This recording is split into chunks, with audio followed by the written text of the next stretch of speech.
పరిశుద్ధ గ్రంథం ఛానల్ వీక్షిస్తున్న ప్రతి ఒక్కరిని దేవుని పేరిట వందనాలు తెలియజేసుకుంటున్నాం. ప్రేమ, సంతోషము, సమాధానం సదా మీకు తోడే ఇంటి నడిపించును గాక. నిన్నటి దినాన యెషయా గ్రంథం 27వ అధ్యాయం చదువుకున్నాం. ఈరోజు యెషయా గ్రంథం 28వ అధ్యాయం చదువుకున్నాం. త్రాగుబోతులకు ఎఫ్రాయిమీయులు అతిశయ కిరీటమునకు శ్రమ, వాడిపోవుచున్న పుష్పము వంటి వారి సుందర భూషణమునకు శ్రమ, ద్రాక్షరసము వలన కూలిపోయిన వారి ఫలవంతమైన లోయ తలమీదనున్న కిరీటమునకు శ్రమ. ఆలకించుడి, బల పరక్రమములు గలవాడొకడు ప్రభువుకు ఉన్నాడు. ప్రచండమైన వడగండ్లను, ప్రచండమైన జలముల ప్రవాహమును, ప్రచండమైన వరదయు కొట్టివేయునట్లు ఆయన తన బలము చేత పడద్రోయ్యవాడు. త్రాగుబోతుల అగు ఎఫ్రాయిమీయులు అతిశయ కిరీటము కాళ్ళతో త్రొక్కబడును. ఫలవంతమైన లోయ తలమీదనున్న వాడిపోవు పుష్పము వంటి దాని సుందర భూషణము వసంతకాలము రాకమునుపు పండిన మొదటి అంజూరపు పండు వలె అగును. దాన్ని కనుగొనువాడు దాన్ని చూడగానే అది వాని చేతిలో పడిన వెంటనే అది మృంగివేయబడును. అది ఆ దినమున సైన్యములకు అధిపతి అగు యెహోవా శేషించి తన ప్రజలకు తానే భూషణ కిరీటముగా నుండును, సౌందర్యము గల మకుటముగా ఉండును. ఆయన న్యాయపీఠము మీద కూర్చుండు వారికి తీర్పు తీర్చు నేర్పు ఆత్మగాను, గుమ్మమునొద్ద యుద్ధమును పారగొట్టు వారికి పరక్రమమును పుట్టించువాడుగాను ఉండును. అయితే వీరును ద్రాక్షరసము వలన సొక్కి సోలుదురు, మద్యము వలన తత్తరపడుదురు. యాజకులేమి ప్రవక్తలేమి అందరూ మద్యము వలన సొక్కి సోలుదురు.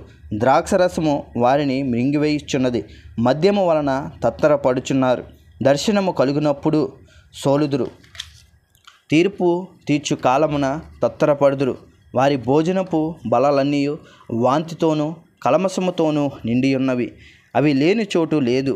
వాడు ఎవరికి విద్య నేర్పును, ఎవరికి వర్తమానము తెలియజేయును? తల్లిపాలు విడిచిన వారిక, చను విడిచిన వారిక ఆజ్ఞ వెంబడి ఆజ్ఞ, ఆజ్ఞ వెంబడి ఆజ్ఞ, సూత్రము వెంబడి సూత్రము, సూత్రము వెంబడి సూత్రము, కొంత ఇచట కొంత అచట చెప్పువాడని వారు అనుకొందురు. నిజమే, అలసిన వానికి నెమ్మది కలగజేయుడి, ఇదే నెమ్మది, ఇదే విశ్రాంతి అని చెప్పినవాడు నెత్తివారి పెదవుల చేతను అన్య భాషతోనూ ఈ జనులతో మాట్లాడుచున్నాడు. అయినను వారు విననొల్లరైరి.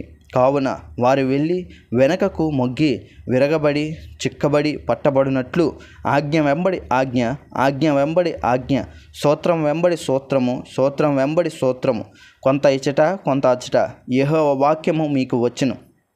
కాబట్టి యెరూషలేములోనున్న ఈ జనులను ఏలు అపహాసకులారా, యెహోవా వాక్యము వినుడి. మేము మరణముతో నిబంధన చేసుకొంటిమి, పాతాళముతో ఏకమైతిమి. ఉపద్రవము ప్రవాహము వలె వడిగా దాటినప్పుడు అది మా యొద్దకు రాదు. అబద్ధములను మాకు ఆశ్రయంగా చేసుకొంటిమి, మాయ క్రింద దాగి ఉన్నాము అని మీరు చెప్పుకొనుచున్నారే. ప్రభువుకు యెహోవా ఇలాగా సెలవిచ్చుచున్నాడు, సీయోనులో పునాదిగా రాతిని వేసిన వాడును నేనే. అది పరిశోధింపబడిన రాయి, అమూల్యమైన తలరాయి, బహు స్థిరమైన పునాది అయి మూలరాయి అయి ఉన్నది. విశ్వసించువాడు కలవరపడడు. నేను న్యాయము కొలనులుగాను నీతి మట్టపు గుండుగాను పెట్టెదను. వడగండ్లు మీ మాయ శరణ్యమును కొట్టివేయును. దాగి ఉన్న చోటు నీళ్ల చేత కొట్టుకొని పోవును. మరణముతో మీరు చేసుకొనిన నిబంధన కొట్టివేయబడును. పాతాళముతో మీరు చేసుకొనిన ఒడంబడిక నిలవదు. ప్రవాహము వలె ఉపద్రవం మీ మీదుగా దాటినప్పుడు మీరు దాని చేత త్రొక్కబడిన వారగుదురు. వచ్చినప్పుడెల్లాను అది మిమ్మును ఈడ్చుకొని పోవును. ప్రతి ఉదయము, ప్రతి పగలు, ప్రతి రాత్రి అది వచ్చును. ఇట్టి ప్రకటన గ్రహించుట వలన మహాభయము పుట్టును. పండుకొనుటకు మంచము పొడుగు చాలదు, కప్పుకొనుటకు దుప్పటి వెడల్పు చాలదు. నిజముగా తన కార్యమును, తన ఆశ్చర్యమైన కార్యమును చేయుటకు, అపూర్వమైన తన కార్యము ననుసరించుటకు ఆయన పెరిజీము అను కొండ మీద లేచినట్లు యెహోవా లేచును. గిబియోను లోయలో ఆయన రేగినట్లు రేగును. మీ బంధకములు మరి బిగింపబడుకుండునట్లు పరిహాసకులై ఉండకుడి. భూమి అదంతటా నాశనము ఖండితముగా నియమింపబడెను. ప్రభువును సైన్యములకు అధిపతి యొగు యెహోవా వలన నేను దాని సమాచారము వింటిని. చెవియొగ్గి నా మాట వినుడి, ఆలకించి నేను పలుకున్నది వినుడి. దున్నువాడు విత్తుటకు నిత్యము తన పొలమును దున్నున, అతడు దుక్కి పెళాలు నిత్యము బద్దలగొట్టున, అతడు నేల చదును చేసి నా తరువాత నల్ల జీలకర్ర చల్లును, తెల్ల జీలకర్ర చల్లును, గోధుమలు వరుసగా విత్తును, ఎవలను తానేర్పరిచిన చేనులో చల్లును, దాని అంచున మిరప మొలకలు వెయ్యును కదా. వాని దేవుడే తగిన క్రమము వానికి నేర్పియున్నాడు, ఆయన వానికి ఆ పని బోధించుచున్నాడు. సేద్యగాడు నల్ల జీలకర్ర పదును గల యంత్రము చేత నూర్చడు, బండి చక్రములను జీలకర్ర మీద నడిపింపడు, గాని కర్ర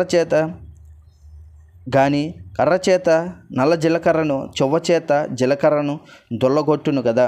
మనుషులు గోధుమలు గాలింపగా దాని నలుచుద్ర, సేద్యగాడు ఎల్లప్పుడూ దాన్ని నూర్చుచుండును.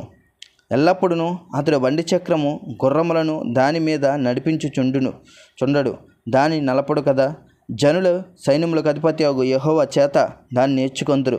ఆశ్చర్యమైన ఆలోచన శక్తియు అధిక బుద్ధియు అనుగ్రహించువాడు ఆయనే. ఇంతటితో యెషయా గ్రంథం 28వ అధ్యాయం పూర్తయింది. రేపటి దినాన యెషయా గ్రంథం 29వ అధ్యాయం చదువుకుందాం. ప్రేమ, సంతోషము, సమాధానం సదా మీకు తోడేయండి నడిపించునుగాక. ఆమెన్.